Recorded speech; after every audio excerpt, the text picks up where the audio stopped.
Bueno, ahí estamos grabando. Bueno, yo se lo comuniqué a mis alumnos y al resto de los ayudantes para que le comunicaran al resto. Ahí en YouTube subimos la grabación de la clase anterior. Recuerden los que no estuvieron, bueno, los que estuvieron, y sepan los que no estuvieron que quedó incluido en la grabación un recreo de 10 minutos que hicimos, que obviamente pásenlo por arriba, no van a ver nada, o nada productivo por lo menos.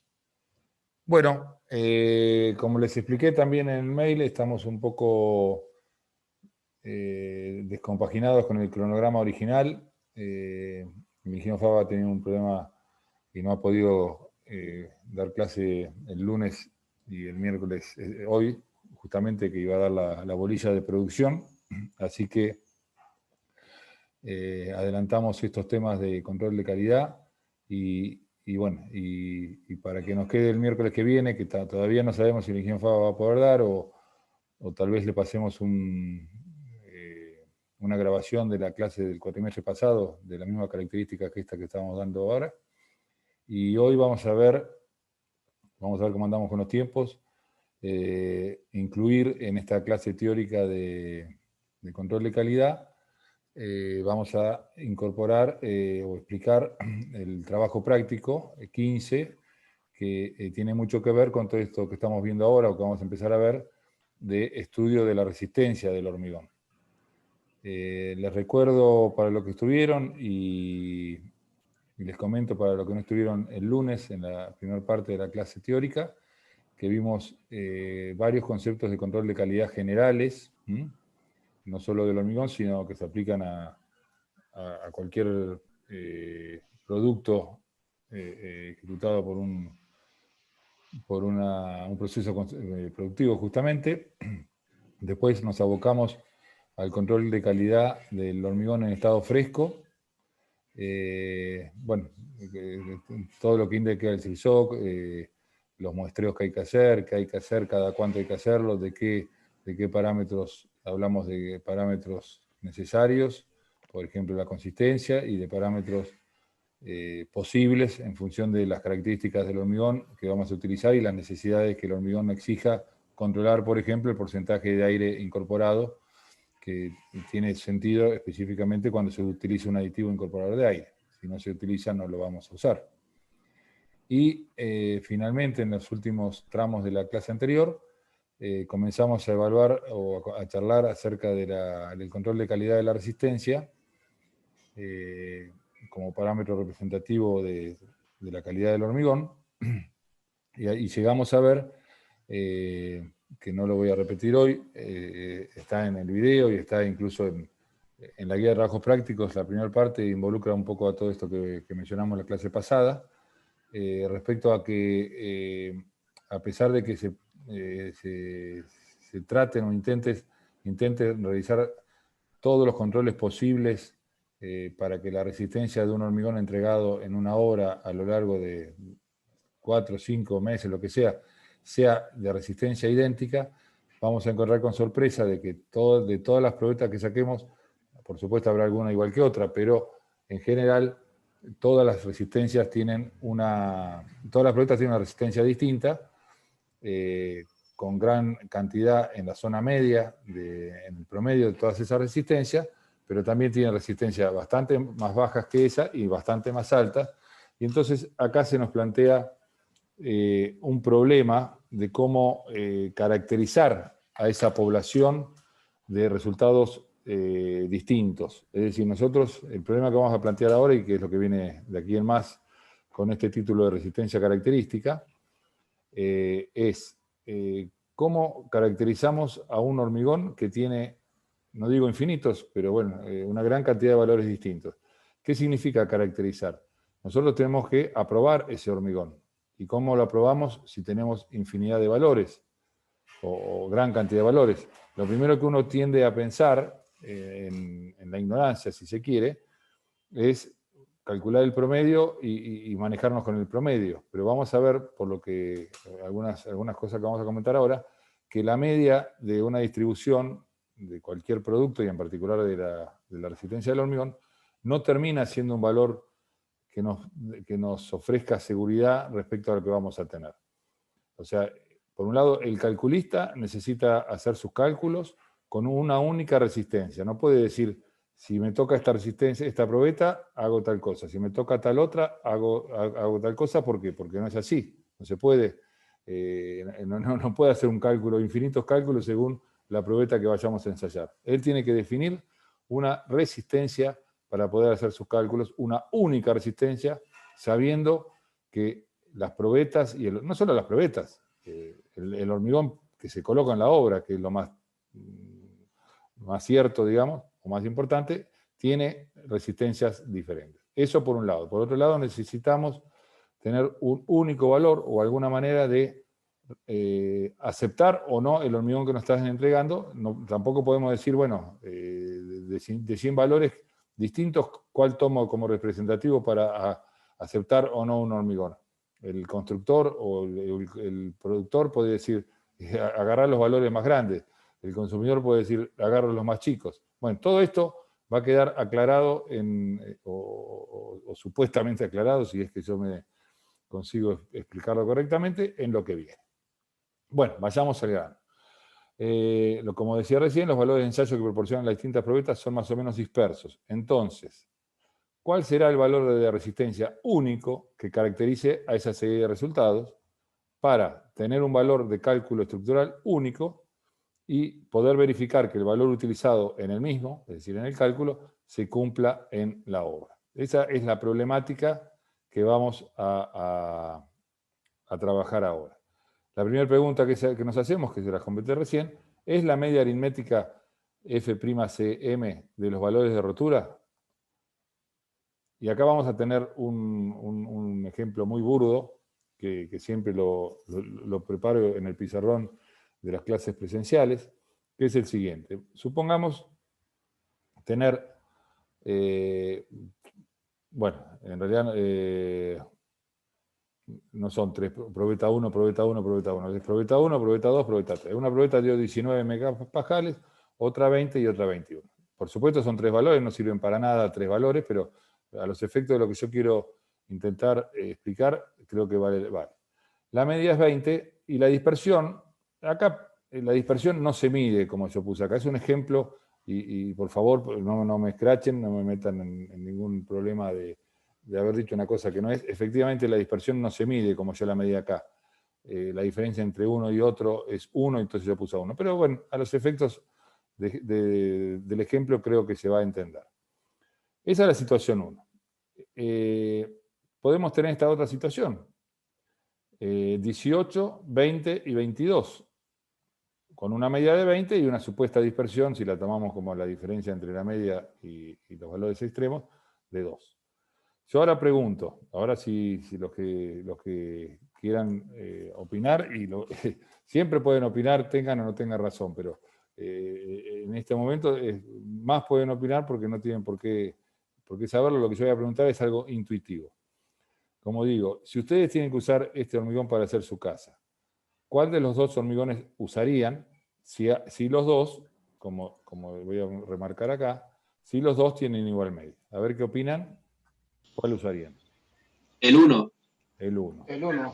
El 1. Todos efectivamente usaríamos el 1 en principio. ¿Por qué? Porque si bien tienen la misma media, este hormigón, el primer hormigón, tiene los valores más cercanos a la media, da la sensación de mayor confiabilidad. Pero, y si pasa esto de acá, por ejemplo, un hormigón que tiene 19, 21 y 23, que tiene una media de 21, pero una dispersión de 2. Bueno, acá ahora yo les pregunto, y acá la respuesta se hace un poco más complicada, porque la situación 3 tiene una mayor media que la 1, pero tiene una mayor dispersión que la 1. Entonces, ¿cuál de los dos es, como digo yo, más confiable para establecer la calidad del hormigón? Yo sigo por el 1. Yo por el 1, porque tiene menor dispersión. Tiene menor dispersión, Claro, porque los valores no van a diferir tanto. Creo que Yo lo que más lo asemejo es como a la campana de Gauss, o sea, estos estarían más o menos en el valor medio. ¿Cuál estaría en el valor medio? La probeta, La, digamos, la situación la 1. situación 1. Bueno, la respuesta, yo siempre digo, cuando pasa una situación como esta, que la que acertaron, los que acertaron son los que no contestaron, y que si no contestaron hay dos posibilidades, o porque están dormidos o porque la respuesta correcta es no sé. O sea, en este caso, cuando yo pregunto esto, la respuesta correcta tendría que haber sido no sé. No sé por qué. Porque no sé por qué, porque faltan elementos. Con esto que yo te planteé acá, no alcanza a dar una noción de la respuesta correcta, porque es cierto que este tiene menor dispersión, pero tiene menor media. ¿Y qué es lo que interesa a los efectos de lo que estamos hablando? ¿La media o la dispersión? Bueno, nada más ni nada menos, lo que quería era generar esta discusión que salió bastante bien, sin haberla preparado, digamos, entre nosotros. Es eso, que con esto, hasta ahora, entendemos el problema, o creo que lo entendemos, que es que la calidad de un hormigón no depende solo de la media, sino de la dispersión. Vamos a ver cómo resolvemos esto, o cómo resolvieron esto los reglamentos, y alguien mencionó por ahí la campana de Gauss, que efectivamente todo termina con la campana de Gauss. Entonces, la elección de cuál es el valor elegido más confiable no depende solo de su valor medio, sino también de la variabilidad o dispersión que tenga. Insisto, por favor, la dispersión no se mide de esta manera. La dispersión ahora la vamos a ver, es estadística pura. Ustedes cursaron estadística, ustedes tuvieron una materia de estadística, ¿no? Le pregunto siempre lo mismo porque ahora con los cambios de planes no sé dónde estamos. ¿Se cursaron estadística ustedes? Sí, profe. Bien. Cuando yo cursé la carrera, la materia de estadística no existía, así que bueno, cuando empecé a investigar un poco todos estos temas, tuve que ayornarme, así que probablemente ustedes sepan más que yo sé lo suficiente para entender la problemática de la variabilidad de la resistencia del hormigón, así que tal vez aclaro esto de la dispersión, ustedes seguramente ya tienen una mejor idea de cómo se mide la dispersión, que ahora lo vamos a recordar. Entonces, aparece el concepto de resistencia característica, que es una medida estadística que tiene en cuenta no solo el valor de la media aritmética, sino también la desviación típica o el coeficiente de variación de la distribución de la resistencia.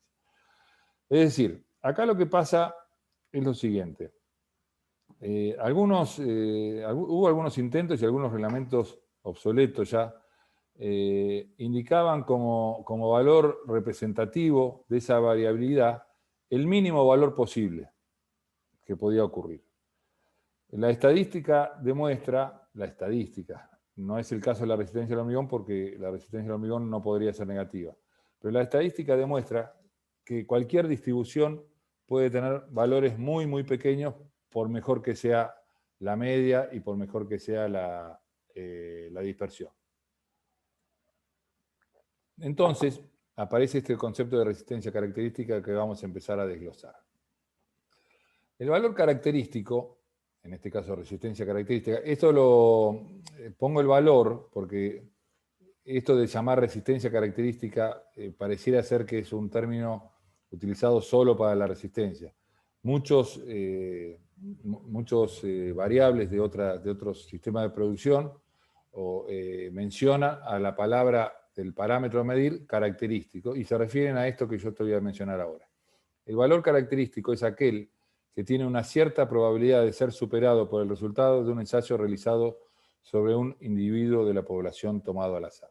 ¿Qué quiere decir? El valor característico no es el mínimo, sino está cercano al mínimo, pero en lugar de referirse a un valor mínimo que, como decía, es imposible en una distribución estadística real, toman un valor que deja un cierto porcentaje que a mí me gusta llamarlo como defectuosos, que no lo son, porque no es que sean malos desde el punto de vista que son truchos, si se quiere, sino que pertenecen a esa cantidad de valores que quedan por debajo del valor característico. El vigente actualmente CIRSOC 2005 estipula un valor característico correspondiente al 90%. ¿Qué quiere decir?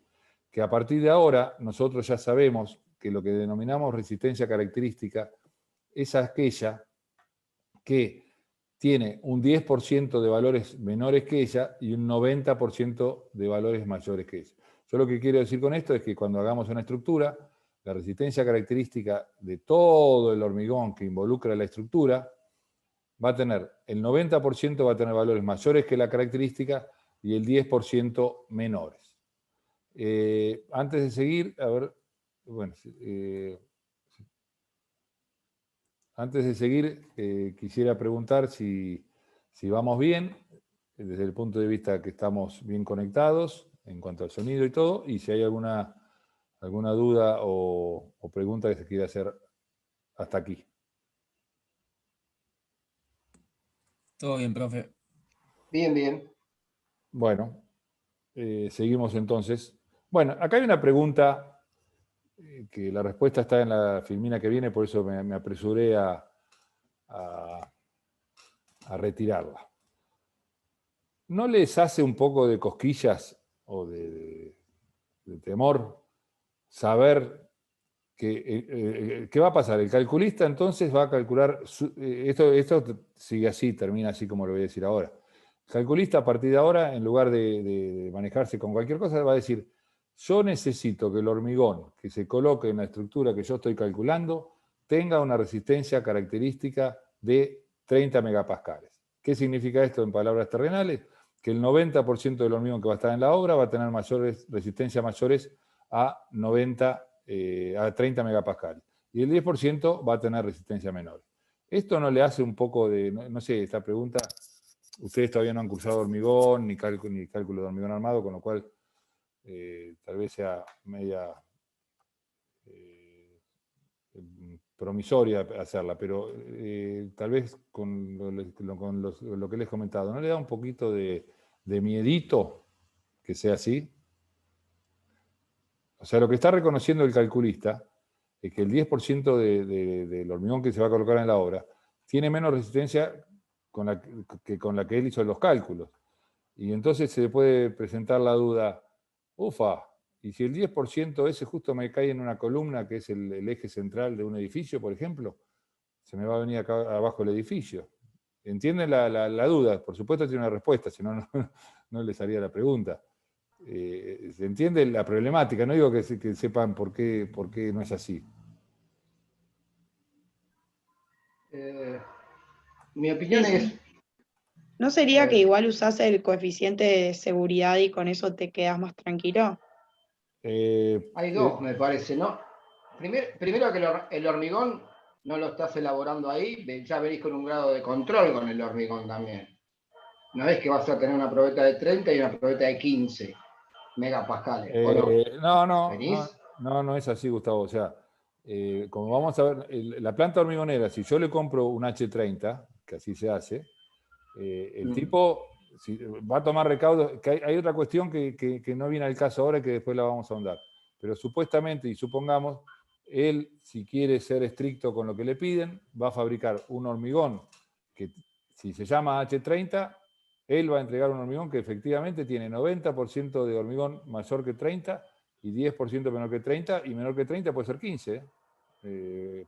Por supuesto que 15 va a haber, como vamos a ver después en la campana de Gauss, que tenga 15 va a haber muy pocas posibilidades, pero que tenga 29, diría que casi el 10% del hormigón va a tener 29, 28. Bueno, para no seguir, está buena la discusión. Está bien, pero...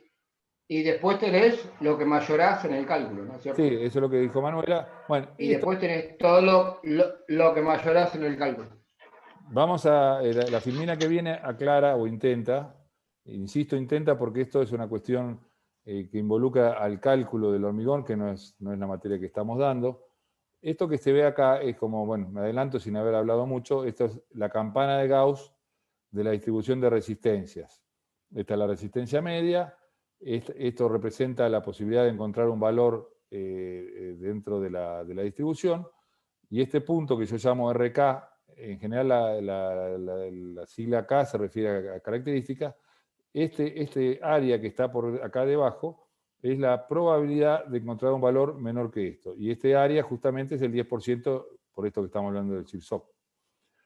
Entonces, la probabilidad de falla, o sea, de falla no, la probabilidad de encontrar un valor en nuestro hormigón de la estructura es este área que tenemos acá debajo. Esto que está acá, esta S, viene de la palabra solicitaciones. Solicitaciones son los esfuerzos a los cuales está sometido la estructura y que dependen, por supuesto, de las cargas que tengan. Cuando uno hace un cálculo estructural, insisto, no me quiero meter en cálculo, pero digo lo mínimo posible para tratar de explicar esto. Cuando uno hace un cálculo estructural, supone que un edificio tiene determinada cantidad de carga. Y esas cargas, por ejemplo, supone que una losa, un piso, tiene, por decir un número cualquiera que no se mide así, 10 toneladas. Para hacer los cálculos tiene que decir, bueno, esto tiene 10 toneladas. Hago los cálculos con 10 toneladas. Pero resulta que para que haya 10 toneladas, tienen que estar todas las personas que supuestamente van a vivir, tienen que estar todos los muebles, tiene que estar toda la losa ocupada por personas, cosa que en la realidad nunca es raro que ocurra, salvo en un estadio de fútbol o en un salón de baile, en una casa no. Bueno, en conclusión, las cargas con las cuales él hace los cálculos también tienen una distribución tipo campana de Gauss. Es decir, hay una carga media que puede tener una losa, pero generalmente va a haber cargas menores y probablemente puede haber cargas mayores. Conclusión, la distribución de las cargas tiene esta campana de Gauss, que está desplazado, fíjense, estos son valores en megapascal, estos son valores en megapascal también. Yo hablé de cargas, pero las cargas se transforman en megapascales.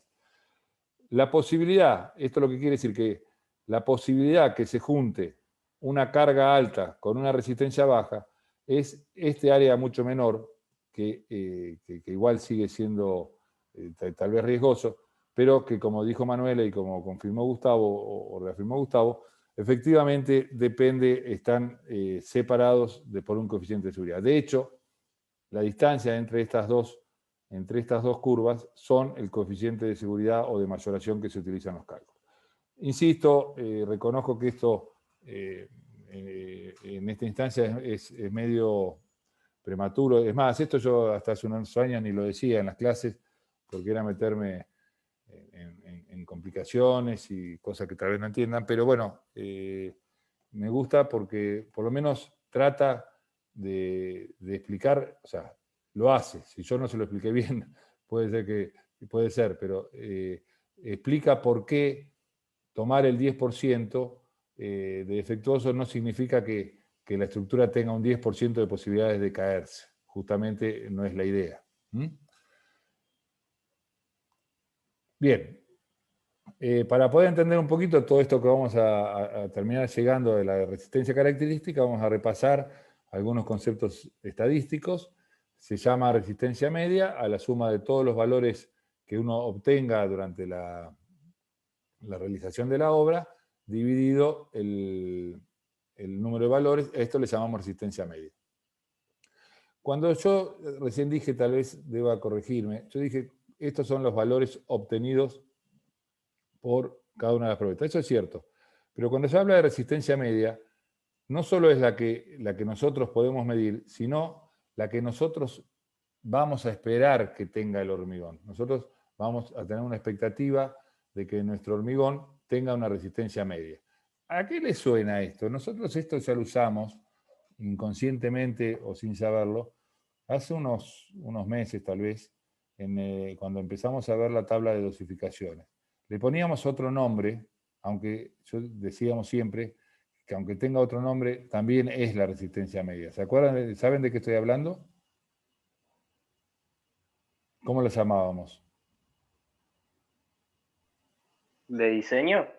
Muy bien, Gabriel. Resistencia de diseño.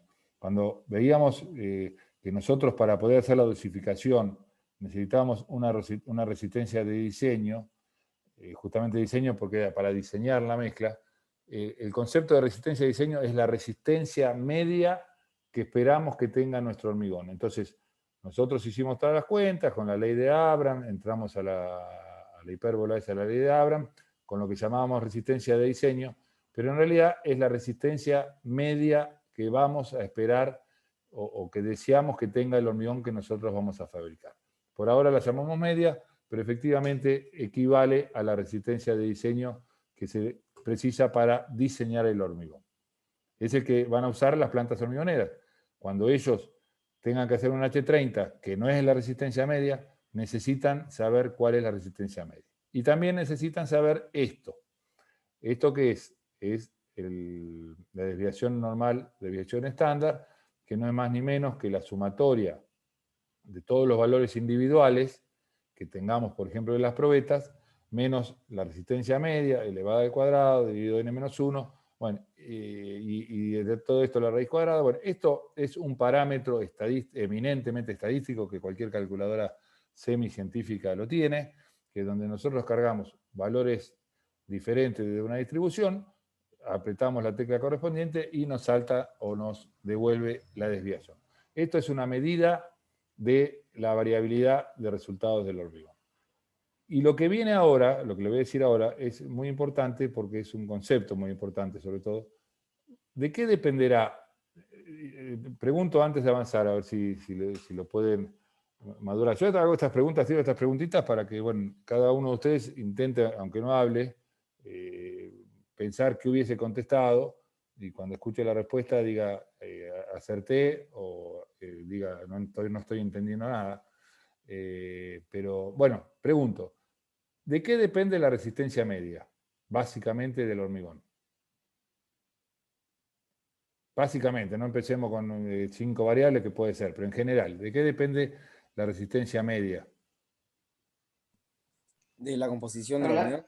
De la composición del hormigón está bien. En particular, yo esperaba la respuesta, la razón a agüecimiento, pero en realidad me pareció más correcta ahora que la dijeron, la proporción del hormigón. Pero bueno, depende básicamente de la razón a agüecimiento. Después podemos entrar en detalle del tipo de agregado, de la superficie del agregado, de otras cuestiones. Pero en condiciones más o menos, sin entrar, por eso no quiero entrar en detalle, me parece bien dicho o bien pensado la razón de agüecimiento o las proporciones del hormigón. Correcto. Ahora bien, esta es más difícil. ¿De qué depende la desviación normal? Que no es más ni menos que la variabilidad de resultados. La desviación normal representa porque la media es la media, pero los valores pueden estar todos muy cercanos a la media o pueden estar todos muy alejados de la media en distintas proporciones. ¿De qué dependerá el valor de la desviación normal? ¿De la resistencia de las probetas? El control que se haga. Del control del proceso.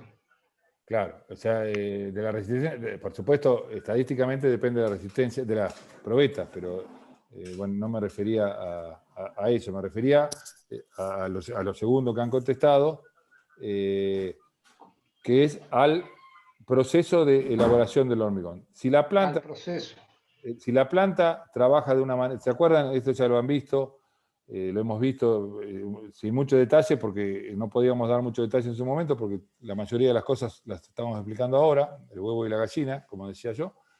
Si nosotros tenemos una planta que trabaja de modo de control 1, que podemos suponer que es la que hace todos los controles, que controla la humedad de los agregados, que controla las balanzas periódicamente, que acopia bien los agregados, todas las cuestiones que vimos en la clase anterior que hacen que nosotros podamos controlar en mayor o menor medida la variabilidad. Todas esas cosas buenas, entre comillas, que hacen a que el proceso de producción del hormigón esté más controlado y más acotado, que las variaciones sean por menores cuestiones posibles, que el cemento se use en el orden que se recibe, bueno, todas esas cuestiones que vimos la clase anterior, eso daría una baja desviación normal. En cambio, si hacemos todo, no iba a decir todo mal, no digo todo mal y a propósito, y grábense esto, porque insisto, no hacer las cosas con mucho control, van a ver que después no necesariamente significa hacer las cosas mal, sino que tiene su costo por otro lado. Pero bueno, volviendo al tema, efectivamente, entonces la desviación normal es una representación o una consecuencia del tipo de control sobre la producción que se haga para fabricar ese hormigón. Finalmente hay un valor que conceptualmente tiene el mismo sentido que la desviación normal, que es el coeficiente de variación, que es la desviación normal dividido o en relación a la resistencia media que tenga el hormigón. Eso lo llamamos delta, coeficiente de variación, es un parámetro adimensional, porque el S tiene unidad de megapascal, la resistencia media tiene unidad de megapascal, por lo tanto el delta es un parámetro adimensional que multiplicado por 100 nos da en porcentaje ese valor. Esto tiene importancia porque es razonable pensar que si la resistencia media del hormigón que nosotros vamos a hacer, por ejemplo, si yo voy a hacer un H45, la resistencia media va a tener que ser mayor que si yo quiero hacer un H30. Eso es entendible, es así. Lo que también es así es que es posible, es entendible pensar que si yo voy a hacer un H45, el valor absoluto de la desviación sea más grande que el valor absoluto de la desviación de la resistencia media.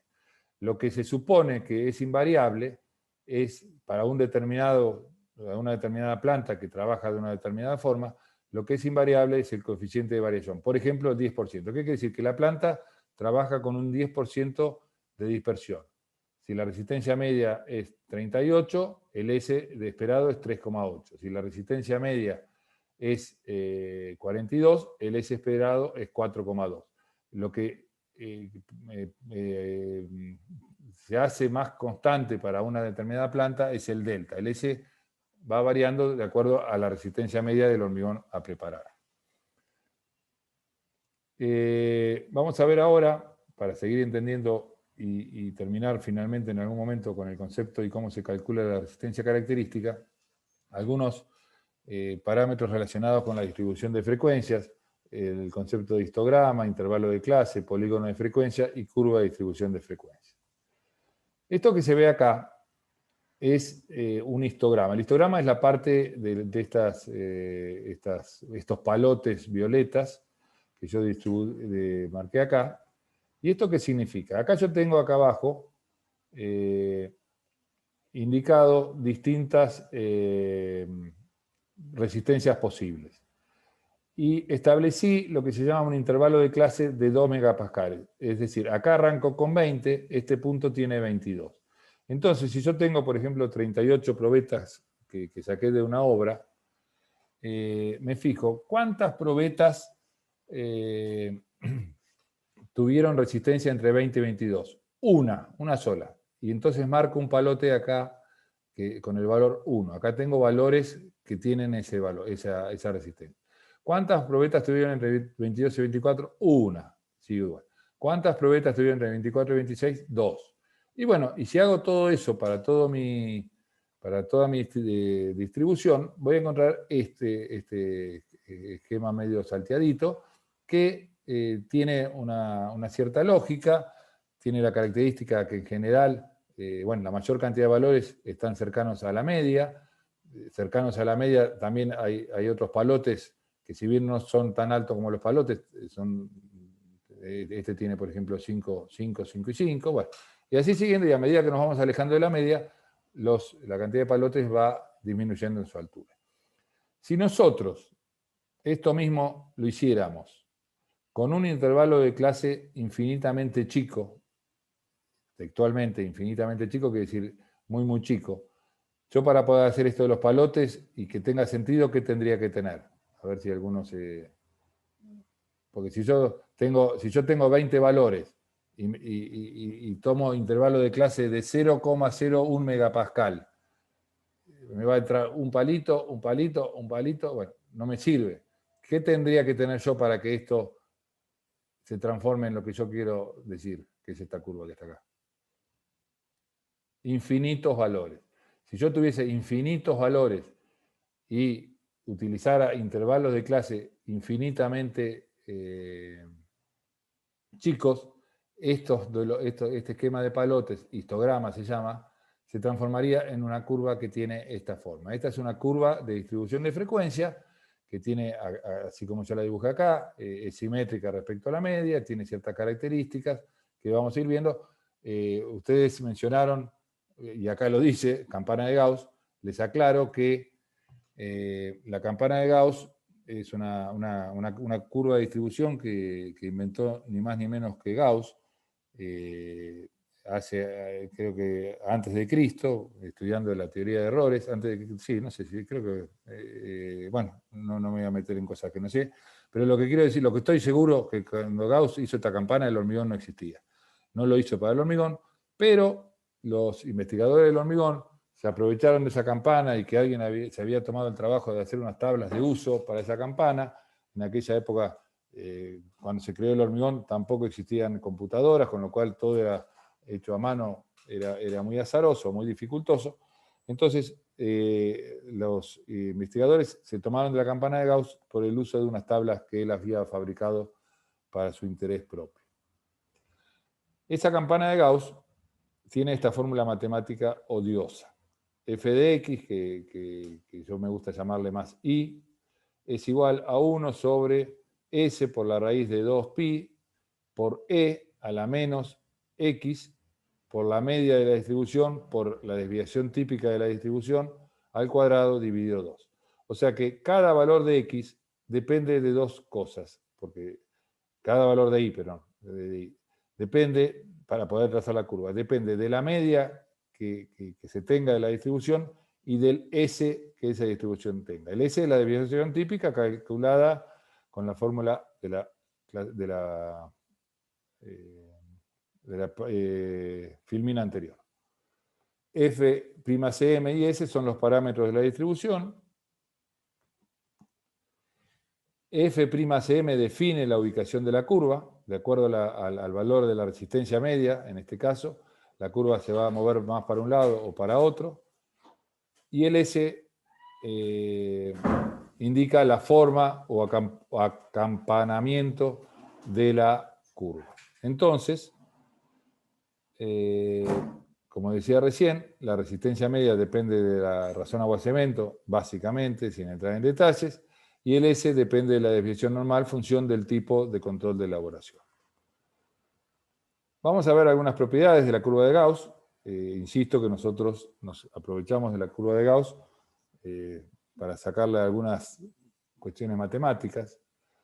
El área total bajo la curva es numéricamente igual a la unidad y equivale al 100% de probabilidades de que un valor cualquiera ocurra. Esto, hay una pequeña mentirita acá, o error si se quiere. Todas las curvas de distribución, hay Gauss o distribución normal, hay Gauss exponencial, hay muchos tipos de distribución distintas que no necesariamente corresponden a la campana de Gauss. Esto que digo acá es válido para cualquier curva de distribución. El área total bajo la curva es numéricamente igual a la unidad, a 1, y equivale al 100% de probabilidad de que un valor cualquiera ocurra. Cualquier porción de área entre dos abscisas cualesquiera, en este caso la resistencia, en proporción al área total, da la probabilidad de existencia de un valor entre esos dos valores determinados. Esto que parece medio chino básico, ahora en un ratito lo vamos a entender un poco más, un poco mejor. Lo que está diciendo es que si el área total vale 1, cualquier pedazo de área interno, calculado en relación al área total, me da la posibilidad de que ocurra un cierto valor. Fíjense que yo estoy metiendo ahora posibilidad, probabilidad. Esto me hace acordar al 10% que involucra la resistencia característica. De igual forma, el área a la izquierda de un determinado valor da la posibilidad de ocurrencia de una resistencia menor que ese valor indicado.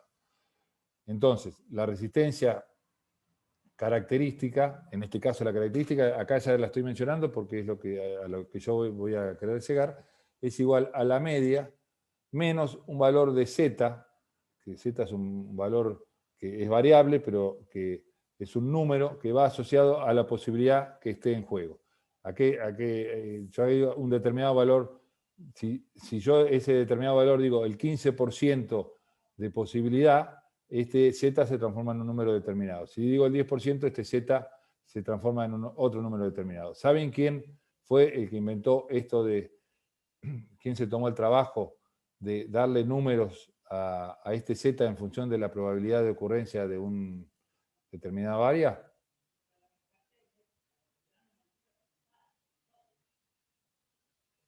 ¿Quién habrá sido? Gauss. Por eso Gauss, con muy pocos elementos, seguramente alguna regla de cálculo, hizo una tabla, una tabla que permite dos cosas. Hay una tabla que permite representar gráficamente la curva y otra que permite calcular áreas. Bueno, Gauss se tomó el trabajo de indicarnos cuál es el Z para una determinada posibilidad. Una forma indirecta. Gauss no lo hacía por nosotros, lo hacía por otras cosas. Recordando el concepto de resistencia característica, el conocimiento de qué resistencia deja un área de, por ejemplo, el 10% a la izquierda, proporcionará la forma de calcular aquella resistencia característica. No se asusten si no están entendiendo mucho ahora, espero yo que con...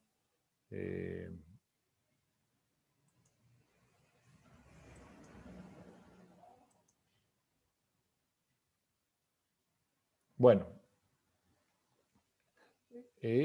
A ver, porque acá me parece que me comí algo. Ah, bueno, está bien, no viene el caso, no importa. Bien. Lo que vemos acá, un poco es esto que le hablábamos del Z. Si yo, por ejemplo, me muevo del Z, de la media, un Z de igual a 1, como estoy marcando acá arriba, el área que queda de acá para este lado y de acá para este lado es el 15,85. ¿Quién lo descubrió eso? Gauss. Si yo me muevo dos veces el S, me muevo dos veces el S como está acá, para un lado y para otro, el área que me queda es el 2,25%. Y si me muevo el 3 veces S, el área que me queda es el 0,15. O sea que, fíjense, si yo me muevo una vez, el área es 15,85. Si me muevo dos veces, el área es 2,25. Yo, esto sí lo puedo preguntar, ¿qué área estoy buscando acá? ¿Qué área me tiene que quedar desde el punto de vista del hormigón, que es lo que me interesa a mí? ¿Un área del 10%? Un área del 10%. O sea, cuando yo les definí hoy, hace un rato, el concepto de resistencia característica, me estaba refiriendo a esto, que la resistencia característica es aquella que deja un 10% por debajo de ella. Entonces, lo que quiero ir dándoles, pensándolo, que el Z que me va a mí la posibilidad de calcular el 10% del área va a estar entre 1 y 2. Va a estar en el medio, no sé cuánto, 1,5, no sé. No lo sé hasta ahora se lo voy a decir. Para Z igual a 1,28, da por resultado un 90% de área bajo la curva, lo cual significa que si Z es igual a 1,28, resulta ser el valor característico que deja al lado izquierda el 10% de la defectuosa. Entonces, si yo ahora transformo esto que le dije recién, que el valor del área es el 10%, es igual a la resistencia media menos 1,28 de ese, voy a tener el 10% de los valores. Entonces, hemos encontrado la manera de calcular la resistencia característica para un 10%. Es igual a la resistencia media menos 1,28 de ese. Si lo expresamos en forma del coeficiente de dispersión, recordando que es el S sobre la resistencia media, y haciendo un despeje y agrupación de miembros, tenemos que la característica es la media por 1 menos 1,28 de delta. Esto que hemos encontrado es una fórmula fundamental, que ya la han visto al pasar cuando veíamos algo de cuestión del CIRSOC de resistencia de diseño. Esta es la fórmula fundamental que relaciona a la resistencia característica con la resistencia media y el coeficiente de variación. Vamos a ver cómo utilizamos esto. Estas son dos curvas que tienen igual resistencia media, la naranjita y la azul, tiene una resistencia media de 32,5 megapascales, pero el S1, perdón, el hormigón 1 tiene una dispersión o desviación típica o variabilidad menor que el S2. Eso hizo que la curva del hormigón 1 tenga esta forma empinada, donde los valores se distribuyen más cercanos a la media, tienen menor dispersión. ¿Se acuerdan que el S, la media la indicaba la relación agua-cemento, por decir algo?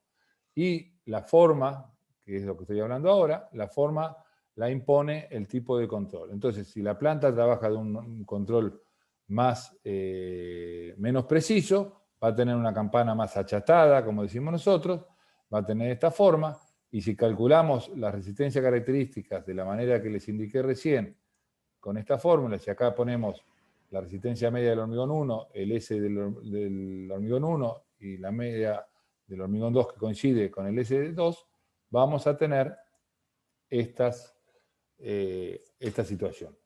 Por supuesto, el hormigón 2 tiene una resistencia característica mayor porque el S, perdón, acá se mezclaron los colores, perdón.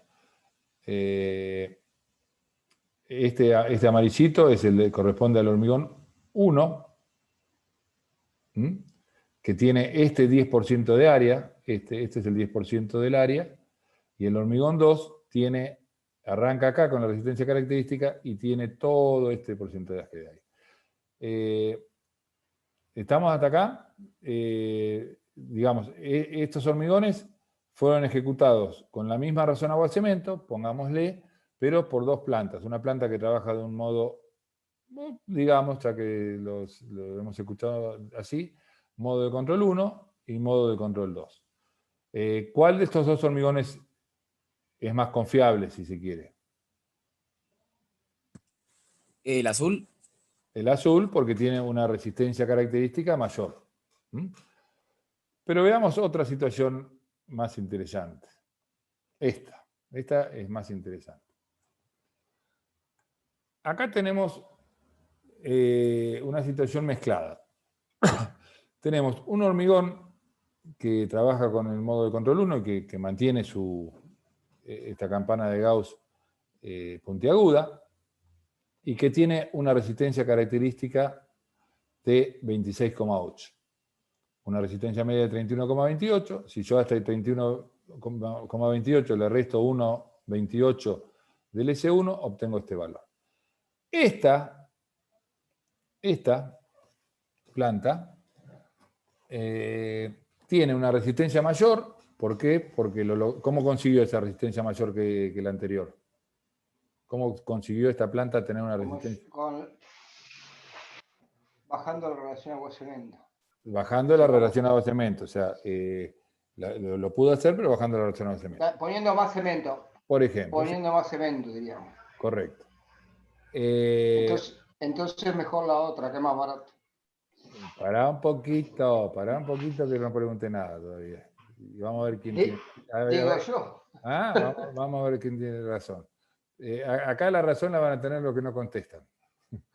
O los que contesten depende. Bueno, vamos a ver, vamos a seguir. Esta planta tiene mayor resistencia media, pero tiene menor control, pero están dibujadas de una manera tal, a propósito de todo esto, para que las dos tengan la misma resistencia característica. Esta logró esta resistencia característica gracias a una baja resistencia media, pero a un alto control. Esta consiguió la misma resistencia media gracias a ¿qué? A un peor control, pero a una mayor resistencia media. Pregunta primera. ¿Cuál de los dos hormigones es más confiable? Para mí el azul. Yo no le quiero preguntar a los tres que contestan siempre, porque lo estoy poniendo en aprieto, pero está Joaquín, Gabriel, Manuela, pero si alguno más quiere despertarse y opinar, encantado. Aparte, contesten tranquilo, porque acá esta pregunta es muy capciosa. Yo diría que el azul porque presenta mayor control. Perdón, Manuel, a vos no te había visto, pero no te nombré recién. Manuel también contesta. ¿Cómo decís vos?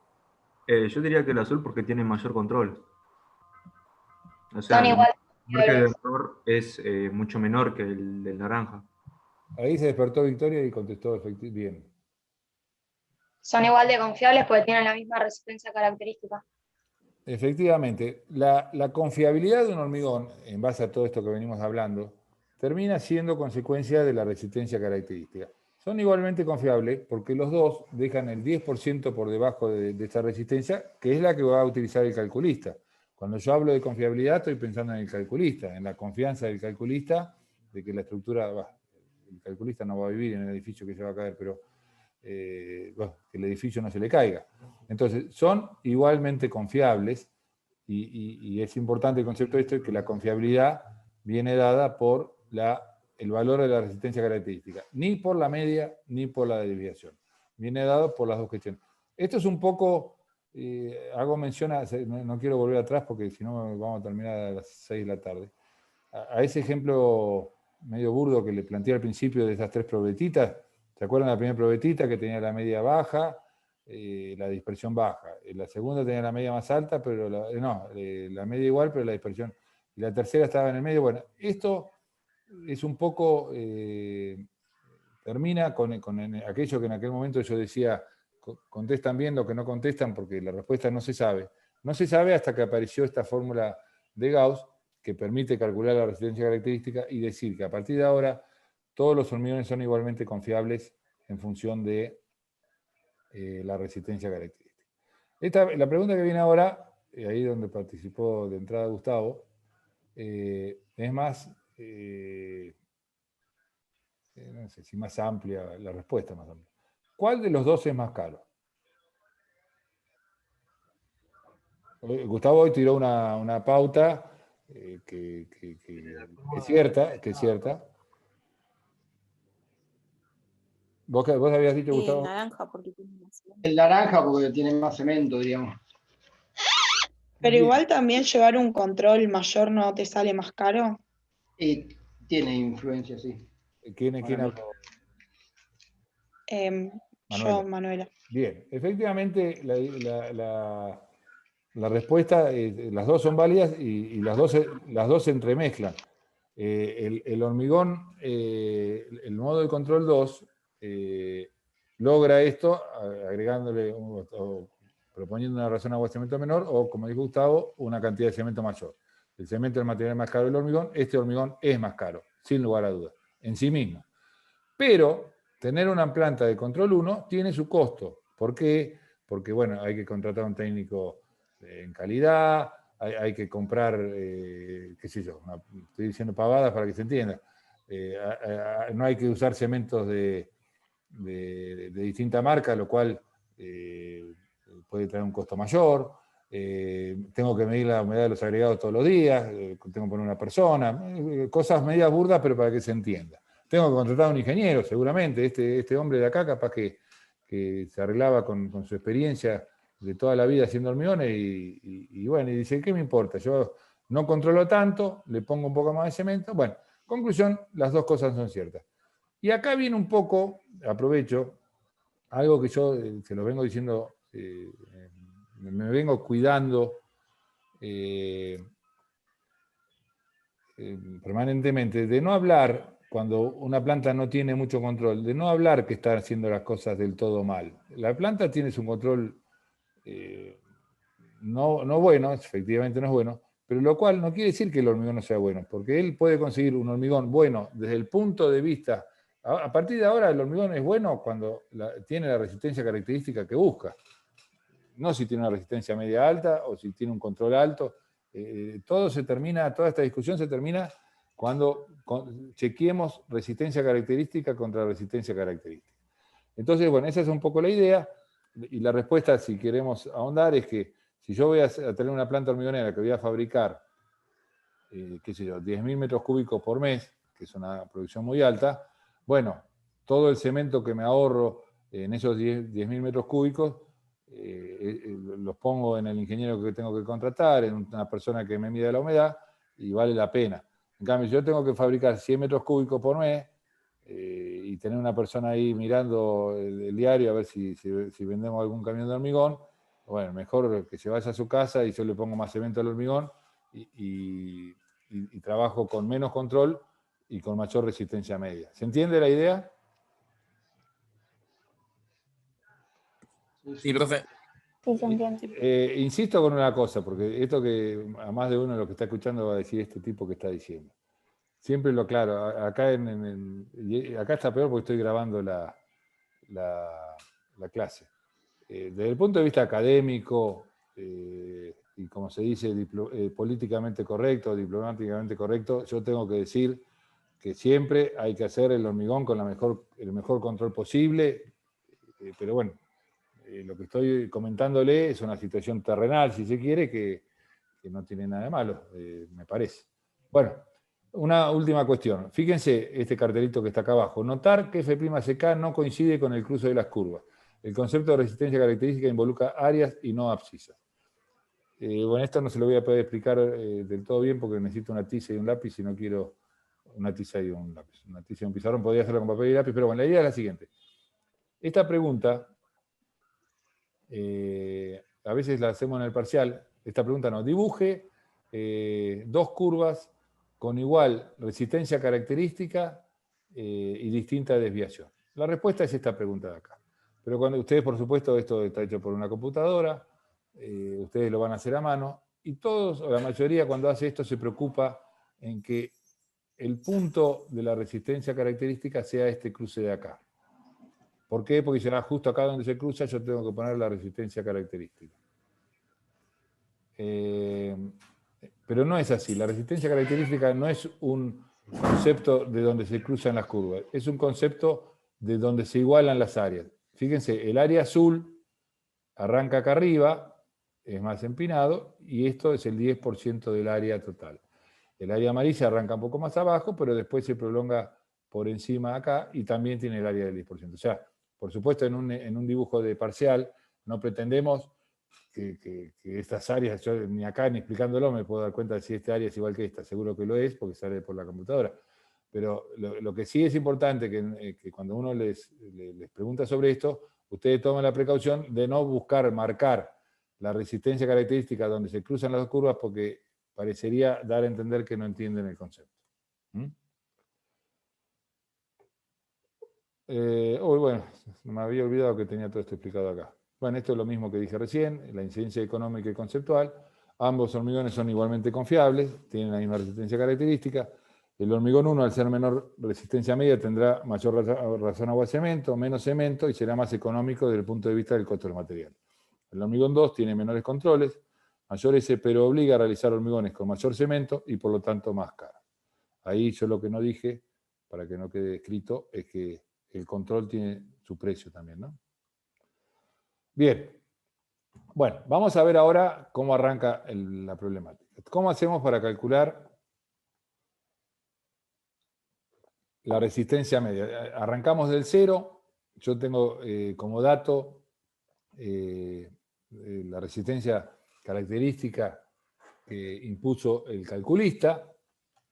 Es el único dato que tengo. Y tengo que empezar a diseñar mi hormigón. Es decir, hacer el hormigón para que cumpla con lo que el calculista quiere. Yo para hacer el hormigón necesito saber su resistencia media, ¿de acuerdo? O de diseño, como dice ahí. Si yo despejo de la fórmula que vimos hoy, donde la resistencia característica era igual a la resistencia media menos 1,28 DC, a propósito, muchas veces ustedes se confunden con los signos, cuál es más, cuál es menos. Esa confusión debería morir cuando piensan que la resistencia media siempre está a la derecha de la resistencia característica. Siempre la resistencia característica es menor que la media por una cuestión de campana de Gauss. Bueno, despejando, conclusión, la resistencia de diseño o media es igual a la característica más 1,28 DS. Resistencia de diseño es la necesaria para dosificar la mezcla.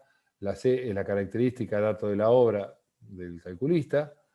Y S depende del tipo de control de ejecución, puede ser dato o no. O sea, el S, esto sí, depende de la planta que vaya a hacer el hormigón, de los controles que tenga, puede sacar experiencia de su... O sea, puede sacar los datos de su experiencia anterior, de hormigones anteriores, de qué se estaba usando, o de qué delta estaba usando, mejor dicho. En función del delta, en lugar del S, reemplazando la media y agrupando y despejando, llegamos a esa fórmula. Entonces, para calcular la resistencia de diseño es necesario conocer el S o el delta. ¿Cómo estimamos el S? Ahí tenemos varias posibilidades. La empresa que construirá la obra tiene experiencia anterior y puede estimarlo. O sea, quiere decir que el tipo hace 2 años que está haciendo hormigones, fue sacando probetas para el tipo de ese de hormigón, tiene su propia experiencia y conoce el S, que es un representativo de su planta. Los reglamentos recomiendan de qué forma debe estimarse el S, ya sea si se tienen antecedentes o no de obras anteriores. La fórmula, y bueno, acá viene otra cosa importante. La fórmula que nosotros vamos a ver ahora del zigzag, ustedes la vieron, la usaron en la resolución del práctico 4, la usaron en la resolución de los parciales, de los problemas que tomamos en los parciales, esas dos fórmulas del zigzag, que ahora la vamos a ver, por supuesto, van a ver, en principio, que no se parecen mucho a esta fórmula madre, le llamo yo, esta anterior. Esta es la fórmula madre, es la fórmula que yo llamo estadísticamente correcta. Esta es la fórmula estadísticamente correcta. Y vamos a ver que estas fórmulas que nos da el zigzag para calcular la media o de diseño no son igual, tienen algo, pero no son iguales que la resistencia media. Es más, el 1,28 no aparece en ningún momento. ¿Por qué? Porque lo vamos a terminar de ver en 4 o 5 filminas siguientes, pero me adelanto. Nosotros vamos a fabricar el hormigón con esta resistencia de diseño. Lo vamos a mandar a la obra, en la obra nos van a sacar las probetas y con algún criterio, con algún concepto, llámenlo como quieran, nos van a intentar o controlar que el hormigón que nos están entregando es el que nosotros precisábamos, el H30, por ejemplo. Resulta que ese control no lo pueden hacer en toda la obra porque no se puede investigar todo el hormigón porque si no nos quedamos sin hormigón para la obra. Lo tenemos que hacer sobre la base de unos pocos resultados y aplicar algún criterio de aceptación en base a esos pocos resultados que pueden llegar a provocar lo que se llama, y hemos hablado en la clase pasada bastante, el riesgo del productor. El productor es el que hizo el hormigón, es el que va a elegir la resistencia de diseño para hacer su hormigón. Y él, si hace, en otras palabras, si él aplica esta fórmula, que es la estadísticamente correcta, para calcular su hormigón, es probable que todo el hormigón de la obra cumpla con tener la resistencia característica buscada, es decir, aquella que tiene un 10%. Pero como nosotros no podemos investigar toda la obra, lo vamos a hacer en base a pocos resultados, es probable de que el pobre muchacho dueño de la planta hormigonera, a pesar de haber hecho un hormigón estadísticamente correcto y que hubiese pasado el control si lo hubiesen investigado todo el hormigón, se lo rechacen porque como el criterio de aceptación se realiza en base a pocos ensayos y de la manera que vamos a ver dentro de 5 o 6 filminas, le rechacen el hormigón que el pobre tipo lo había hecho bien. No es que había perreado y dijo, no, voy a tirarme el lance de que no me controlen el hormigón, entonces le saco un poco de cemento. El tipo intentó hacer las cosas bien. Las hizo bien, no las intentó. Pero en base al criterio de aceptación, tiene un alto riesgo, quiere decir, un alto riesgo no es que el riesgo sea el 50%, pero con que le rechacen el 5% de los hormigones, es un platal. Imagínense que lo que vale el hormigón y que de cada 10 camiones, de cada 100 camiones que el tipo manda a la obra, le rechazan 5. ¿Por qué? Porque el criterio de aceptación no pasó. Entonces, él no puede arriesgarse a trabajar con esta fórmula estadística que, por ejemplo, le podría haber causado un 5% de rechazos. No piensen en el 10% de la característica, piensen en el 5% de rechazo. Lo primero que uno piensa cuando pone un criterio de aceptación es decir, no te voy a aceptar ningún hormigón que... Lo vamos a charlar un ratito. Vamos a hacer una teatralización.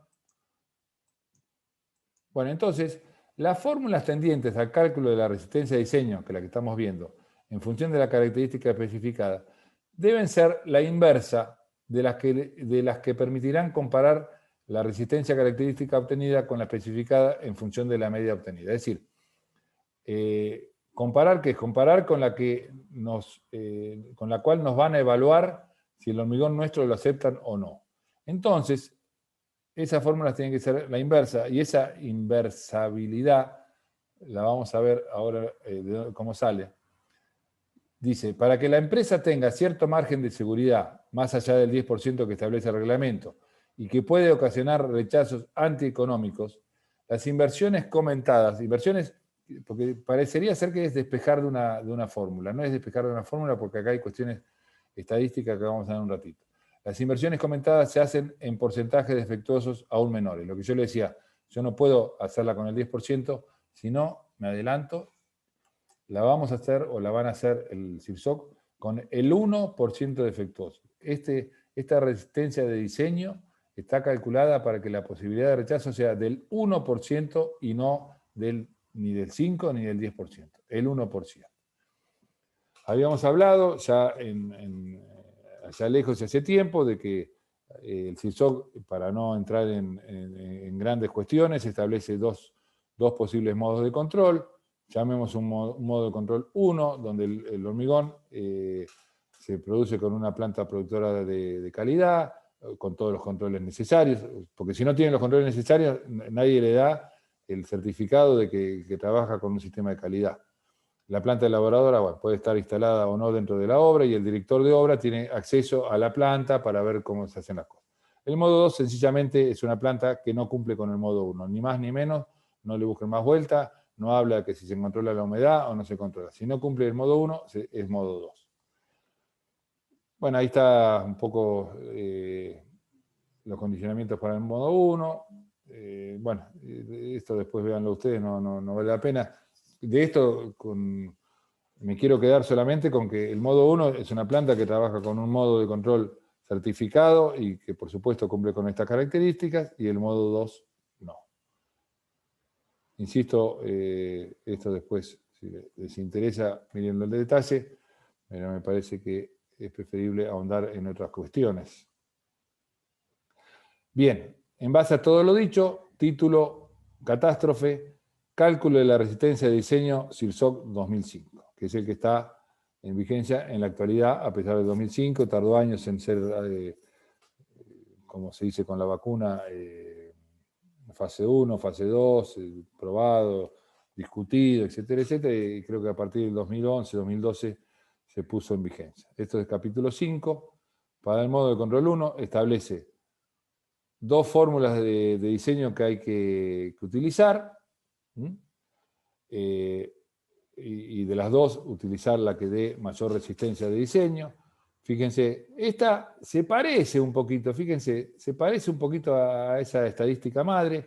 La diferencia está que en lugar de 1,28 toma un valor más grande, 1,34, y después aplica otra fórmula acá que parece media extraña, que también es la característica, más un 2,33 en lugar de 1,34, pero le resta un valor absoluto de 3,5, parece. ¿De dónde habrán salido estas cosas? En un ratito vamos a ver de dónde salieron. Para el modo de control 2, las fórmulas son parecidas. Estas son las mismas fórmulas que vimos cuando vieron el diseño de hormigón. La fórmula de control 2 son parecidas. Fíjense, lo único que desplazan, que es lo que veíamos hoy, desplazan la resistencia de diseño hacia la derecha. Comparemos una fórmula del modo 2 con una fórmula del modo 1. Esta es igual que esta, nada más que la desplaza hacia la derecha, porque a la resistencia característica le suma 5. Entonces, ¿qué es lo que está pasando? Todo lo que estuvimos hablando conceptualmente hace un rato. La planta de modo 2, de mal control de producción, tiene el costo de que tiene que desplazar su resistencia media o de diseño más a la derecha. Es este 5, ni más ni menos. La otra fórmula, ¿cómo se comparan o se conceptualizan? Lo mismo. La fórmula del modo 2 es igual que la del modo 1, nada más que no tiene restando el 3,5. O sea que siempre esto también está más a la derecha, este resultado está más a la derecha que esto. Castiga al modo 2 por ser una planta de bajo control de producción. Se va entendiendo, insisto, no pretendo que hoy y en este ratito terminen de entender cómo es esa inversión, ahora un ratito lo vamos a refrescar, igual lleva bastante estudio, masticación, como se dice, terminar de entender esto. Pero bueno, es importante más que nada el concepto. Bueno, siguiendo con el cálculo de la resistencia media o de diseño, acá se me chispoteó, yo a partir de ahora no le estoy poniendo resistencia media, sino de diseño, aunque significan lo mismo, si se quiere. La desviación estándar se debe determinar de acuerdo con el artículo 523, que es la forma tradicional estadística, o sea, si uno tiene antecedentes, suma todos los valores que tenga de los antecedentes, le aplica la fórmula estadística y puede trabajar con ese valor. Siempre que en ningún caso la desviación, por más que esta fórmula estadística dé, por ejemplo, 2,5, que sea una planta que trabaja muy, muy precisamente o con mucho control, nunca pueden usar menos de 3. Y cuando no se tienen en cuenta registros, directamente ni fórmula ni no fórmula, según el tipo de hormigón, se establece cuál es la resistencia de diseño a utilizar. Para hormigones de poca resistencia, menores que 20 megapascales, directamente el valor de la característica, que va a ser menor que 20, por supuesto, más 7. Y bueno, entre 20 y 35, lo que sea más 8,5, y mayor que 35, lo que sea más 10. Esto es lo que está dando a entender un poco lo que yo le decía. A medida que aumenta la resistencia característica, se supone que el S también aumenta. ¿Estamos hasta acá? ¿Alguna duda? Ahora entramos estamos ya acercándonos relativamente al final. Vamos a cambiar, o sea, siguiendo con todo esto, con la parte que sigue, es decir, fabricamos el hormigón con esas fórmulas de diseño, lo mandamos a la obra y nos sacan muestras. ¿Y con qué criterio? Porque las muestras van a dar todos valores distintos como venimos hablando. ¿Con qué criterio nos van a aceptar o rechazar el hormigón?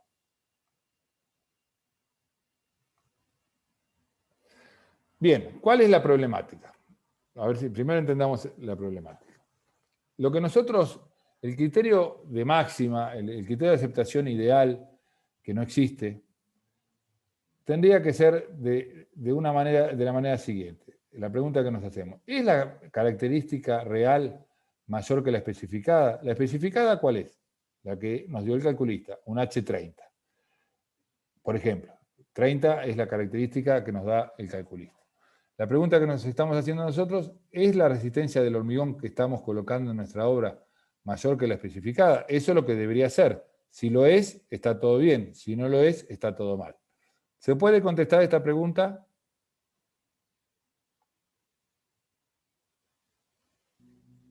¿Se puede contestar comparando las ecuaciones? No, porque acá hay una cosa, de esto que yo dije acá, hay una que se sabe y una que no se puede saber nunca.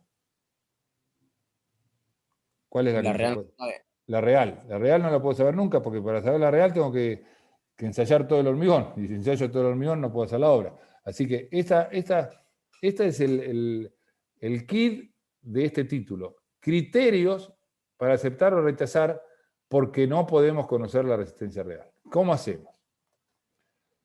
La real es imposible de conocer.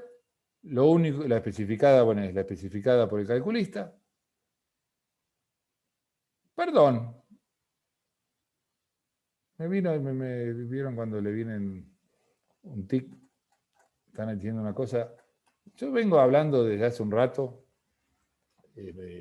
permanentemente, que la resistencia característica la estipula el calculista, que la especificada la me da el calculista, que el calculista de acá, que el calculista de allá. Nada que ver con lo que estamos hablando, pero así los despierto un poco. ¿Hay otra cuestión que regula la resistencia característica que no sea la del calculista? Puede haberla, ¿va? La de durabilidad. La de durabilidad, ¿se acuerdan? ¿La durabilidad? Sí, la durabilidad.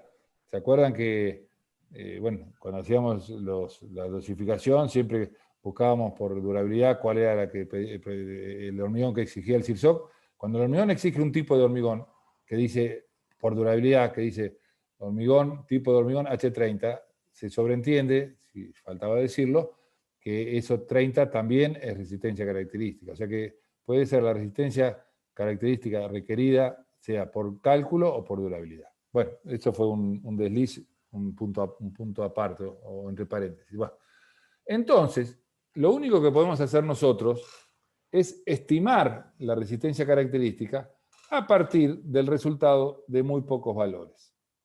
Entonces, la pregunta que nos hacemos ahora, ¿es la resistencia característica estimada mayor que la especificada? Y bueno, y acá aparece el problema de la estadística y de la ley de posibilidades, la ley de probabilidades. A mí me van a controlar con 10 probetas y yo coloqué 200 metros cúbicos de hormigón. Y bueno, ¿y cómo hacemos? Y bueno, algo hay que hacer. O sea, a ver, esperen que antes de seguir... No, antes de seguir, voy a hacer un pequeño... Una pequeña historia que así en Zoom no se puede hacer. La puedo describir la historia, pero no tiene tanta gracia como la hacíamos en forma presencial, que yo me paraba entre dos bancos y lo enganchaba a un alumno de un lado y a un alumno del otro, los dos ingenieros. Pero vamos a tratar a ver si podemos vía Zoom hacer esta teatralización. Por ejemplo, vamos a suponer que Juan y José. Juan y José son dos ingenieros. Uno es inspector de obra, es inspector de obras públicas de la provincia de Buenos Aires, está controlando la ejecución de un hospital. José es el jefe de obra o sea, acá se mezclan jefe de obra con planta, pero bueno, es el que está a cargo, es el responsable de que la obra salga bien, y Juan es el responsable de inspeccionar. Llega José a la obra después de 28 días y le dice: Juan, tenés un problema, o tu empresa tiene un problema. ¿Por qué? ¿Qué pasó? Te voy a tener que rechazar el hormigón. ¿Cómo que rechazar el hormigón? ¿Te acordás que tiramos el 28 días el piso 2 del hospital que estamos haciendo?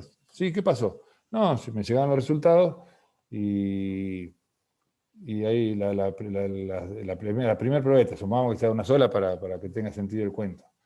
Nosotros también precisábamos una H30 y llegó, el resultado es un 28 megapascales de la probeta. Bueno, José, que es el de la empresa constructora, se agarra los pelos, piensa que lo van a despedir. La empresa lo va a despedir porque tal vez no es responsabilidad de él, pero él está a cargo de la empresa va a tener múltiples daños colaterales económicos, y le dice: ¿qué le puede decir? A ver si yo sé la respuesta, y la respuesta es no sé. ¿Qué le dirían ustedes si ustedes fuesen los responsables de la obra a Juan, que es el inspector, para que está equivocado? O sea, que está equivocado con el razonamiento. El resultado es unívoco, es 28.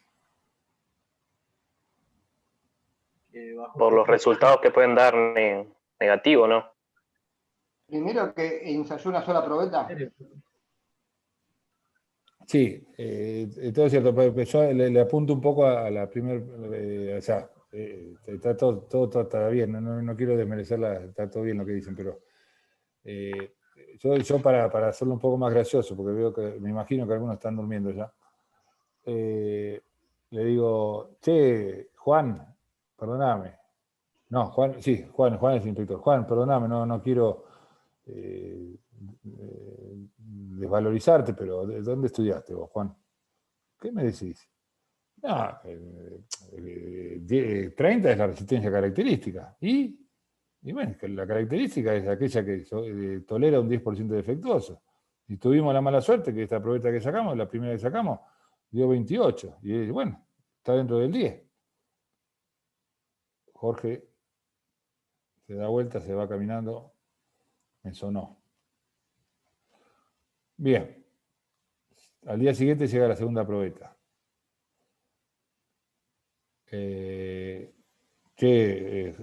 Jorge, está bien lo que me dijiste ayer, pero esta dio 27. ¿Qué me decís ahora? Y bueno, sí, qué sé yo, sí, qué mala suerte estamos teniendo. El 10% cae en todos estos días.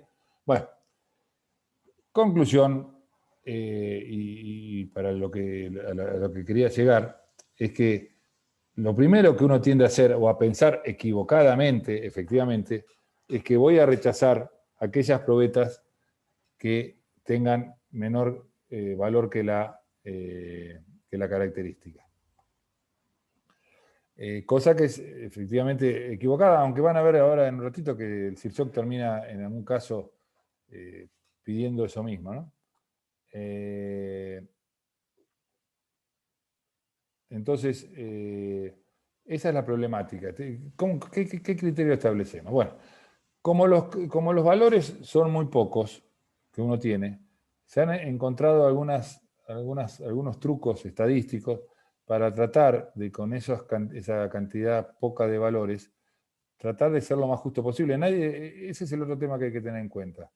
En general nadie está tratando de pasar a nadie, ni el productor, en este caso, no digo que pase aparte, pero en este caso no es que el productor está tratando de entregar hormigones malos y que se lo aprueben, ni el inspector ser más papita que el papa. El inspector quiere que la resistencia sea lo que tenga que ser, pero las herramientas que tiene él son estos criterios de aceptación y rechazo.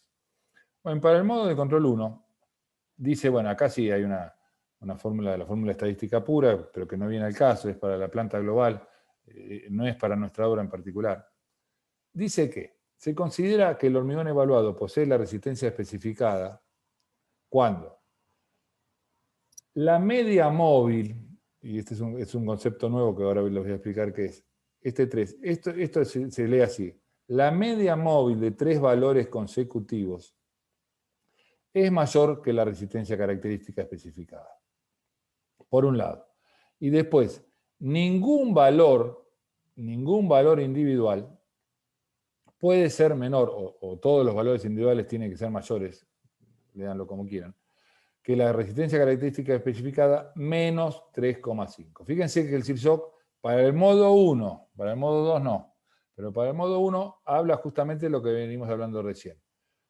Él no va a aprobar el hormigón si cada valor individual no es menor que la característica, sino menor que la característica y le da un plus, un margen para atrás, para la izquierda, de 3,5. En este caso, para el ejemplo anterior, Juan no le hubiese podido decir nada. ¿Por qué no le puede decir nada? Porque 30 menos 3,5 es 26,5, que es mayor que el valor ese de 28 que yo leí el ejemplo. Jorge tenía razón, tenía razón. En esto tampoco se quiere decir que esto tenga razón. Lo único que estamos tratando es de buscar maneras de que pocos valores ser lo más justo posible. Y lo más justo posible en este caso es minimizar el riesgo del productor y minimizar el riesgo del consumidor. El riesgo del productor es haber hecho un hormigón correcto y que se lo rechacen por resultados pesimistas. El riesgo del consumidor es aceptar un hormigón que no debería ser aceptado porque era malo, pero que fue aceptado en base a resultados optimistas, o sea, resultados altos de la campana de Gauss. El modo 2, por supuesto, es mucho más riguroso. ¿Por qué? Porque se sabe que la planta trabaja con menos controles. Entonces, establece que la media... todavía no le dije que, perdón, ahora se los digo. Que la media móvil de 3 valores consecutivos tiene que ser mayor que la característica más 5 megapascales. O sea, acá ya le manda más 5. Al modo 1 le pedía que la característica. Acá le pide que más 5. Y ningún valor individual puede ser menor que la característica. Esto le hubiese dado la razón al inspector Juan cuando hoy rechazó el hormigón. Pero bueno, depende de qué tipo de control le da la planta, es que se va a usar estas fórmulas o esta fórmula. No les dije qué significa la media móvil de 3 valores. Nosotros a lo largo del día, a lo largo de la obra, cronológicamente hablando, cronológicamente quiere decir en función del tiempo, vamos a ir recibiendo distintos hormigones a los cuales le vamos a ir sacando muestras mediante probeta. Vamos a ir ensayando la probeta nuevamente cronológicamente, y lo que está diciendo acá es que la media móvil de 3 valores consecutivos, ya yo cuando tengo un valor no puedo hacer nada, cuando tengo el segundo valor no puedo hacer nada, cuando tengo el primer valor le puedo hacer la constatación individual. Pero no le puedo hacer esta porque no tengo tres valores todavía. Cuando tengo el segundo valor tampoco le puedo hacer esto. Cuando tengo el tercer valor, le puedo calcular la media móvil. Ahí calculo la media de los 3 valores, y esos 3 no pueden ser menores que la característica. Ya este criterio de la media móvil viene de lo siguiente. Que yo tenga un valor individual por debajo de la característica, vaya y pase. Vaya y pase porque, bueno, cae dentro de las posibilidades. Que yo tenga 2 valores consecutivos debajo de la característica ya es sospechoso. Consecutivo estoy hablando, no de uno al principio, otro dentro de 15 valores, sino consecutivo. Que 2 valores consecutivos ya sean menor que la característica, ya es sospechoso. Entonces, yo calculando la media móvil, lo que estoy haciendo es acumulando 3 valores consecutivos que por sí mismo, si fuese lógico, uno sería bajo, otro un poco más alto, otro más alto, y tal vez su media compense ese valor bajo y lo mantenga por arriba de la característica.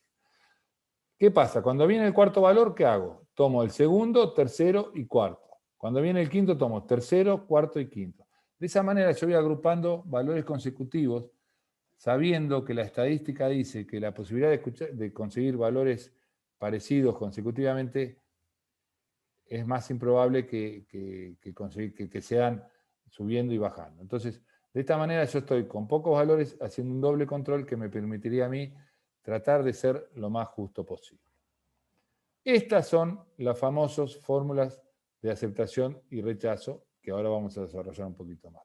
Esto, por ejemplo, esto lo van a tener que hacer en el trabajo práctico. Esto, por ejemplo, es lo que está pasando. Fíjense, para entender un poquito, esto es el resultado de que esto no se hace una vez por mes. Esto hay que hacerlo todos los días a medida que aparecen resultados y tomar decisiones todos los días. No es que yo digo, bueno, hoy termina el mes, voy a ver cómo anduvo todo el hormigón de todo, porque no, esto tiene sentido si uno lo hace día a día y toma decisiones día a día. ¿Qué es esto? Vino el primer valor, los que están en azules son los valores individuales. El primer valor dio 26, por ejemplo. El segundo valor dio 29. 25 era la especificada, ¿no? Al tercer valor dio 29. Hasta acá no tengo valores amarillos porque son la media móvil. Yo hasta que no tenga 3 valores no puedo tomar ninguno. Cuando yo hago el promedio de estos 3 valores, obtengo este valor. Este valor está intermedio entre estos 2 altos y este más bajito. El límite, a ver si vuelvo para atrás, esto es modo 2. El modo 2 dice que la media móvil tiene que ser mayor que la característica más 5 megapascales. Vuelvo para acá. Esta es la característica, 25 más 5. Este es el límite permitido para la media móvil. Y este que está acá es el límite permitido para el modo 2 de los valores individuales. Entonces, acá tengo el límite para los valores individuales en azul, el límite para los valores, la media móvil de 3 valores en amarillo. Y voy graficando y ahí me va saltando automáticamente cuáles son los hormigones que no cumplieron con lo que tenían que cumplir. Entonces, por ejemplo, ¿este valor individual cumplió? Sí, porque está arriba de este. ¿Este cumplió? Cumplió. Pero fíjense, la media móvil no cumplió. Esto es muy interesante conceptualmente. Los valores individuales eran individualmente superiores, pero eran relativamente bajos, a pesar de ser mayores que 25. Pero, ¿qué quiere decir? Que la media móvil tomó estos tres valores en su conjunto y se dio cuenta que si bien eran mayores individualmente que la característica, tendían a ser, se dio cuenta. Es un criterio de aceptación, esto no es 100% verdad, pero le parece tener la razón de que estos tres hormigones, si bien pasaban individualmente, no lo hubiesen hecho, no lo hacen con la media móvil. Y así siguiendo, bueno, van surgiendo, después acá levantaban la puntería, los hormigones empezaron a mejorar, y bueno, y se rechazaron. La palabra rechazo todavía no se usa, hasta dentro de un ratito, se usa no conforme. Ahora vamos a ver por qué. Y bueno, este valor, no dio, como valor individual no dio, pero sí su media móvil. Vamos a ver después cómo resumimos todo esto en decidir cuáles son los hormigones que pasan o no pasan. Pero la media móvil, ¿por qué dio? Porque tenía dos valores relativamente altos y uno muy bajo. Entonces, este valor, por ser tan bajo, listo, se castiga, no me importa la media móvil. Pero la media móvil tiene en cuenta un poco todo el avance del proceso. Esto que viene ahora también es bastante complicadito, no pretendo que lo termine de entender hoy, pero hace mención a algo que hablamos hace un rato cuando yo le decía de dónde salían las fórmulas del cálculo de la resistencia de diseño del CIRSOC que vimos hace un rato, esas dos fórmulas. ¿De dónde salen? Salen, yo les dije en aquel momento que son la inversa de los criterios de aceptación. ¿Cómo se da esa inversidad, si existe la palabra? Veamos. El criterio de aceptación, por ejemplo, dice que la resistencia móvil de tres valores tiene que ser mayor que la característica. Fíjense cómo se va a transformar esto en la fórmula de diseño. Cálculo de la media o de diseño. La fórmula que usamos, la primera fórmula es, la fórmula de diseño es la característica más 1,34 de CN. ¿Qué tiene que ver esto con esto? Estadística pura. 1,34 es 2,33 dividido la raíz de 3. ¿Qué tiene que ver todo con esto? Sigo insistiendo, no tiene nada que ver por ahora. Bueno, este número 2,33, que va a aparecer nuevamente después, ¿se acuerdan que el 1,28 deja atrás el 10% de posibilidades? El 2,33 deja abajo el 1% de los valores. En lugar de 10, 1. O sea que 2,33, y ese 2,33 es el que usa, o queremos que use la planta productora de hormigón, para no tener un alto riesgo de rechazo. Si nosotros usáramos, como yo decía hoy, 1,28, la posibilidad de rechazo en hormigón es muy grande y la planta productora de hormigón no lo soportaría. Entonces, las plantas productoras de hormigón hacen hormigones con mucha más resistencia que la que precisarían estadísticamente. ¿Para qué? Para que no le rechacen el hormigón cuando le apliquen esta fórmula. Y entonces, ¿qué tiene que ver esto? Bueno, esto tiene que ver que 2,33 es el coeficiente, el Z viene a ser, para valores individuales. Como yo estoy tomando la media, la estadística dice que un Z de 2,33 cuando yo tomo la distribución de las medias se acomodan mucho más, es una campana de Gauss mucho más puntiaguda, porque la media móvil, como son valores de media tomados de A3, achican su propia dispersión y se hace la campana de Gauss más achicada. Conclusión, el 2,33 se divide por la raíz de 3 porque son 3 media móviles, si fueran 4 sería 4, y el 2,33 se transforma en 1,34. Así que esto un poco es, si a mí me van a aplicar esta fórmula, yo tengo que hacer la resistencia de diseño con esta para tener una posibilidad de rechazo del 1%. La otra fórmula, ¿de dónde sale? Bueno, esto 2,33 es el percentil correspondiente a 1%. La otra fórmula que para el modo 1 era ningún valor individual puede ser mayor que la característica menos 3,5 megapascal. ¿Cómo se transforma en la de diseño? Que ningún valor individual, que la resistencia de diseño tiene que ser la característica menos 3,5 más 2,33 de CN. le aplica el percentil 1 en lugar del percentil 1,28. ¿Por qué? Porque él quiere que si le aplican esta fórmula, la posibilidad de rechazo sea del 1%. Bueno, después lo mismo para el modo 2, que no vale la pena aplicarlo ahora. De todas maneras, esto, insisto, esto es una cuestión bastante complicada de entender ahora. Hay que tener bastante concepto estadístico, que yo tampoco los tengo. Ubico toda esta situación de la que le estoy mencionando, pero bueno, lo importante de todo esto es que la elección por parte del CIRSOC de esta fórmula de diseño y de esta fórmula de diseño para el modo de control 1 no sale de tirado de los pelos, sale ¿de dónde? De hacer el hormigón con un 1% solamente de posibilidad de rechazo si nos van a aplicar estas fórmulas o estos criterios de aceptación. Bueno, en base a todo el gráfico anterior, a este me refiero, cuando ocurra,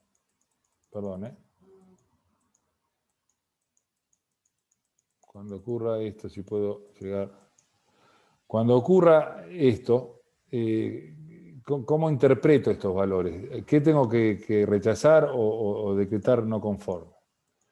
Entonces, el CIRSOC también nos lo dice específicamente, dice, si una o más medias móviles no cumplen con el criterio de conformidad que corresponda según el modo de control adoptado, o sea, la primera fórmula para cada tipo de control, se considerará defectuoso. Fíjense que no usa la palabra rechazado, sino defectuoso. Todo el hormigón recibido durante el periodo comprendido entre la extracción de la primera y la última muestra, utilizadas en el cálculo de la media móvil defectuosa. Hago hincapié en otra frase importante de acá, que se considera defectuoso a todo el hormigón recibido durante el periodo comprendido. Esto lo aclara por lo siguiente. Nosotros cuando hagamos este gráfico, o cuando extraigamos la muestra, esta es la primera muestra. Nosotros tenemos que identificar en qué parte de la estructura se volcó el hormigón tenemos que llevar un parte diario o un parte en la obra, decir, bueno, se tomó la muestra 2 y 3 o 1 y 2 que corresponden al sector izquierdo de la losa 24 de la planta baja. Esta es la segunda muestra, pero no quiere decir que en el medio no hayan pasado mixer, hormigones o camiones hormigoneros y hayan volcado el hormigón sin que se le hayan sacado probetas. O sea, uno no le saca probetas a todos los hormigones. Le saca probeta de acuerdo al muestreo que vimos en la clase pasada, a la cantidad de muestra que hay que sacar por metro cúbico de hormigón, por lote, etcétera, etcétera. Y en una obra, en un día de hormigonado, capaz que saca 10 probetas y llegaron 50 mixer. Uno no le saca a todos, le saca a los que la estadística le indique que tiene que sacar. Entonces puede ocurrir que se hayan volcado hormigones que no hayan sido ensayados. Entonces, lo que dice esto, que no solo se considera defectuoso el hormigón correspondiente al hormigón volcado correspondiente a la muestra, a la primera muestra, sino a todo el hormigón que se tiró y no se ensayó entre medio de la primera y la última muestra, que dio lugar a esa media móvil. Son 3, primera, segunda y tercera. ¿Se entendió un poquito de esto? Sí, sí. Dos cosas quiero recalcar, de vuelta de esta definición. Que el CIRSOC por ahora no considera defectuoso, tiene una instancia posterior, perdón, que no lo considera defectuoso, pero no rechazado.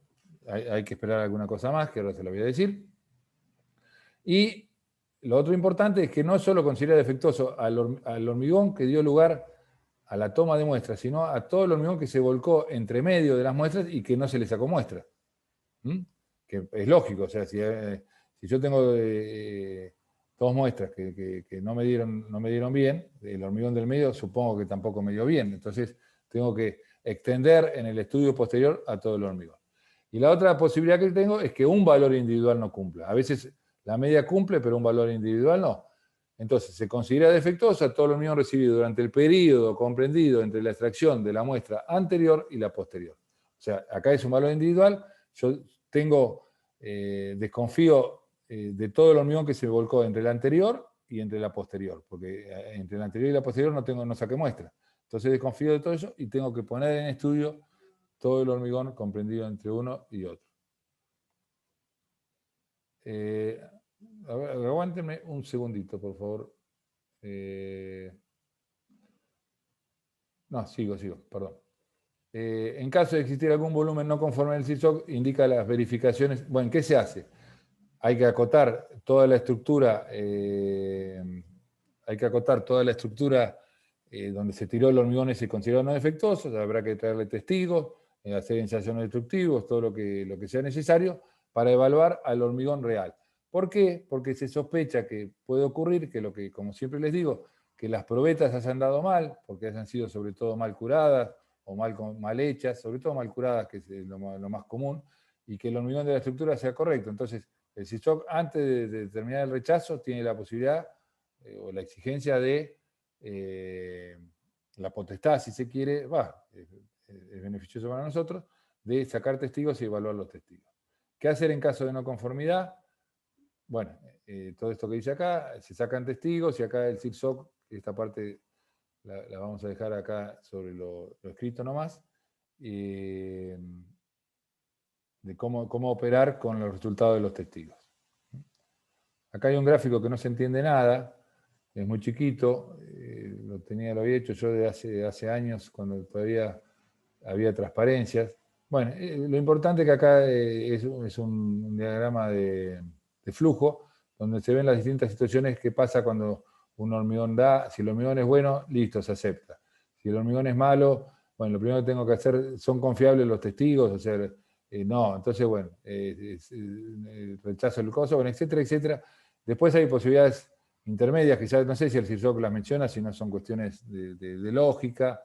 El hormigón no dio, pero bueno, cambiándole el uso y castigando económicamente a la empresa que no cumplió, bueno, y en algún momento, después de muchas posibilidades, rechaza y ahí se demuele teóricamente. Bueno, ¿qué hora es? 3:10. Bueno, ahora propongo hacer vamos a apagar la grabación por ahora.